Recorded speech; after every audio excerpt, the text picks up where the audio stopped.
എന്നും യുദ്ധം ചെയ്ത ശ്രീകൃഷ്ണൻ യുദ്ധമുഖത്ത് നിന്ന് എത്രയെത്ര മഹാരഥന്മാർക്ക് നേരെ അസ്ത്രവിദ്യകൾ ചെയ്ത് എത്ര അസ്ത്രങ്ങൾ ശരീരത്തിൽ സ്വീകരിച്ച കൃഷ്ണൻ വേടന്റെ ഒരു അമ്പേറ്റും മരിച്ചു എന്നൊക്കെ പറഞ്ഞ കേൾക്കുന്നവൻ അത്രയ്ക്ക് ഇല്ലാത്തവനാകണം. അല്ല, അസ്ത്രം കൊണ്ടു ശരി, പക്ഷേ യോഗീവര്യനായ കൃഷ്ണൻ വന്ദേ ജഗദ്ഗുരു എന്ന് പറഞ്ഞ ഭഗവാൻ തന്റെ ശരീരത്തിൽ നിന്ന് പ്രാണനെ ത്യജിക്കുന്ന യോഗീവര്യനാണ്. ശ്രീരാമചന്ദ്രൻ സരയൂ നദിയിൽ മുങ്ങി മരിച്ചതല്ല, ആ സരയൂ നദിയുടെ കൊച്ചോളങ്ങളിൽ പൂപുഞ്ചിരി തൂകി ആ യോഗി തന്റെ ശരീരത്തിൽ നിന്ന് പ്രാണനെ ത്യജിച്ച് യോഗ സമാധിസ്ഥനാകുകയായിരുന്നു.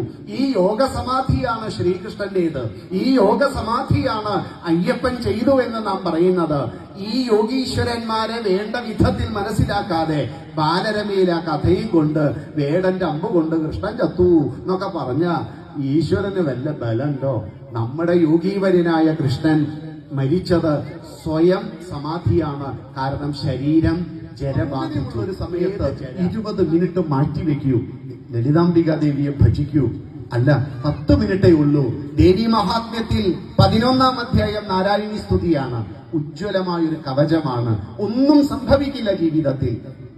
ഒന്ന് വായിക്കൂ. ദേവ്യാഹതേ തത്ര മഹാസുരേന്ദ്രേ എന്ന് തുടങ്ങുന്ന 54 ശ്ലോകങ്ങൾ 6 മിനിറ്റ് മതി. ഒന്ന് വായിക്കൂ. എന്നിട്ട് തല ഉയർത്തി പറയൂ, ഈ സനാതന ധർമ്മം, ജീവിത മൂല്യങ്ങളെ ലോകത്തിന് പ്രഖ്യാപിച്ച ഈ ധർമ്മം, അത് നിലനിൽക്കണമെങ്കിൽ ഈ മൂല്യം നാം ചെയ്തേ പറ്റൂ. ഇത് ചെയ്യാതെ ആരും ഇതിനെ രക്ഷിക്കാൻ വരില്ല. രക്ഷിക്കേണ്ടവർ നമ്മൾ മാത്രമാണ്. അതുകൊണ്ട് രാമനും കൃഷ്ണനുമാണ് നമ്മുടെ പ്രപിതാക്കൾ. അവരുടെ ചരിതം പഠിക്കണം, അന്വേഷിക്കണം. അതിന് നമുക്ക് സാധ്യമാകാൻ ഇതാ ഈ 1 മണിക്കൂർ സമയം